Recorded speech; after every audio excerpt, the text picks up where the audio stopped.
Hello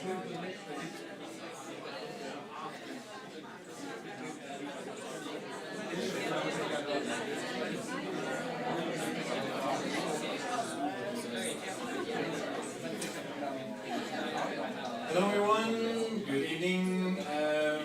Welcome to this concert, Quantum Loops, Broken Symmetries, which is a co-production between Mishmash Center for AI and Creativity, which is one of the new AI centers in Norway, which formally on paper started this Monday, and that will gear up activities in the coming years.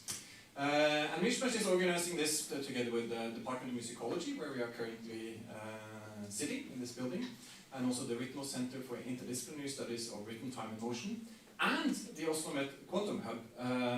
And I should have a particular thank you to Oslo Met for organizing this quantum computing workshop and inviting Eduardo Reck Miranda, who's also a good friend and colleague of the University of Oslo here, to come here for a workshop this week, and then we are co-hosting this concert tonight. I believe this will be the first quantum computer music concert in Norway, so it's a quite unique thing. But before we get to hear Eduardo's music, I would like to give the word to Victoria Jonsson, who has programmed this concert and who also performed herself. There are a few spaces over here as well for those who are coming in now. We can try to sneak in up here. And for those of you on the stream, very welcome. And then thanks for coming, and over to Victoria.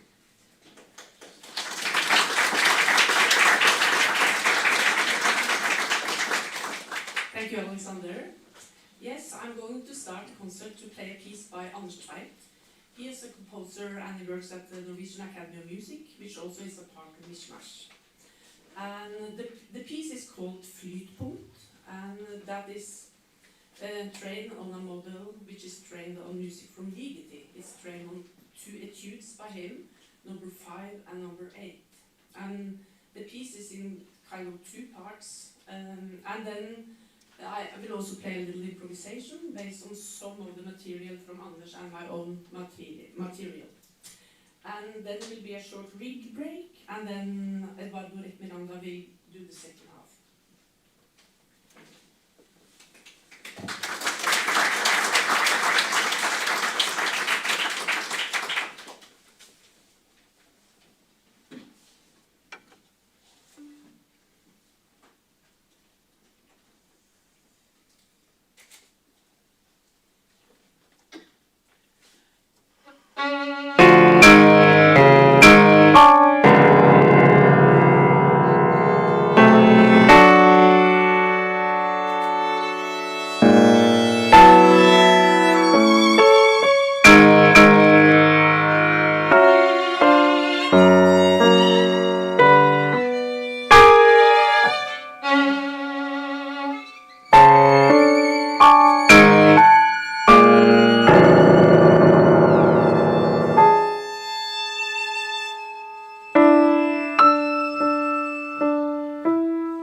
The title of the composition you are about to hear is I Don't Know How, But I Will Find a Way.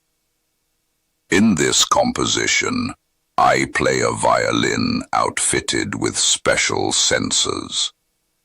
Every gesture and finger movement on the violin becomes a way to interact with quantum computational processes and control electronic synthesizers. The violin is connected to two quantum computing systems. First, it drives the qubits of a quantum simulation sound synthesizer called Q1 Synth. The resulting audio arises from the dynamic evolution and measurement of qubits. Second, a quantum AI system continuously listens to the violin. The system extracts and learns musical rules and produces algorithmic musical responses. During the performance, these responses are generated on the fly by a quantum computer built by QTech, located in the Netherlands. The vocal sounds and utterances heard through this piece are in an artificial language developed by David J. Peterson for my opera Lampedusa. David is a conlanger, renowned for having created the Dothraki language for Game of Thrones.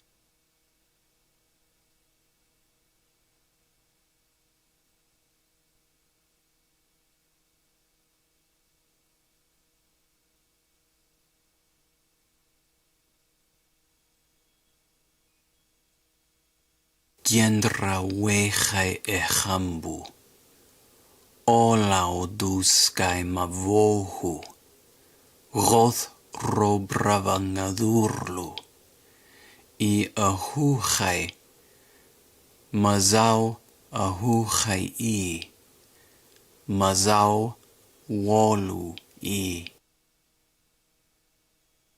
Gendra wechai echambu, olau duskai mavohu, roth robravangadurlu, I ahuchai, mazau ahuchai I, mazau wolu.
sometimes it doesn't.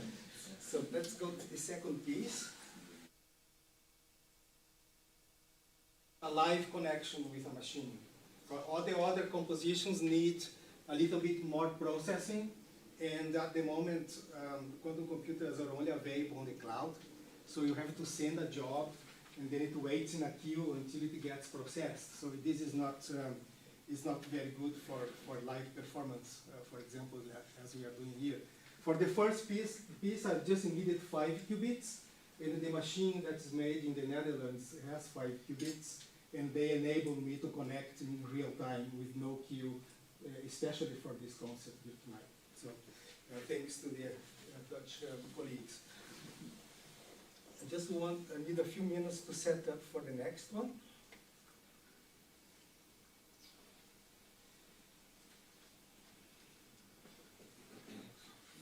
In the meantime, you can listen to my avatar.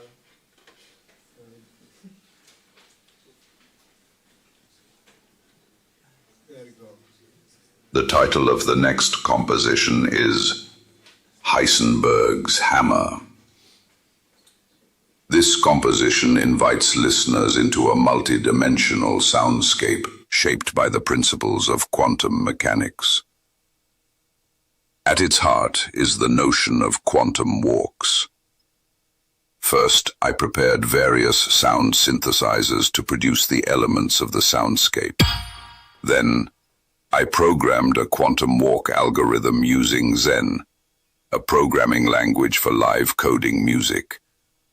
The program enables me to manipulate qubits to adjust the probabilities of the system moving along certain pathways through the soundscape. Because quantum phenomena are fundamentally probabilistic, every performance of Heisenberg's hammer becomes a unique journey through the soundscape.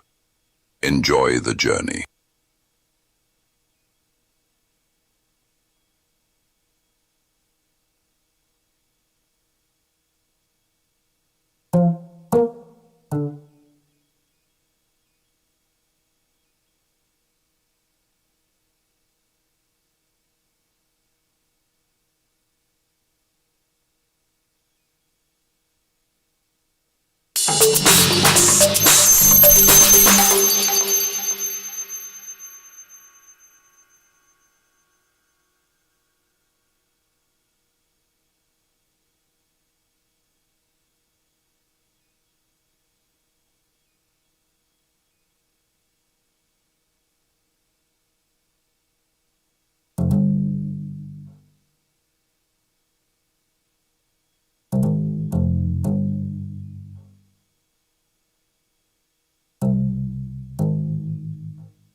I can control the probabilities of going through one way or another. So in many ways, it was an interaction with this sort of AI system that is giving me some information right now, and then I react to it by controlling the kinds of probabilities that I might want to get from the system. Okay, so now we are going to move to this side. Let me stop this bit here, right?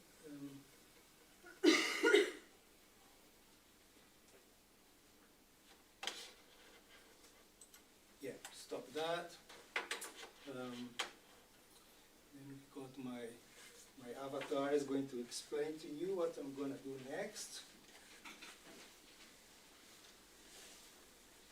There must be a sound. To compose this piece, I used 3 systems that draw on different aspects of quantum computing. Let's start again. The third piece is called Moment States. To compose this piece, I used 3 systems that draw on different aspects of quantum computing. The first is a synthesizer that generates sound by sonifying the behavior of photons on a photonic computer developed by Xanadu in Canada. The second system uses a partitioned quantum cellular automata to generate patterns of complex chords, which I refer to as clusters. I used 120 qubits on an IBM quantum computer to generate thousands of such clusters. A selection of them is played back on a digital piano during the live performance. The third is an AI system that generates musical responses to my piano performance in real time. It employs a machine learning method known as quantum reservoir computing. I pre-trained the system with a set of piano pieces of my own, using an IQM quantum computer based in Finland, and here is a fun fact. In addition, I trained the system to imitate Karl-Heinz Stockhausen's Klavierstücke 10. The system produced multiple versions of Stockhausen's music, one of which can be heard at the beginning of this composition.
Okay, that's it.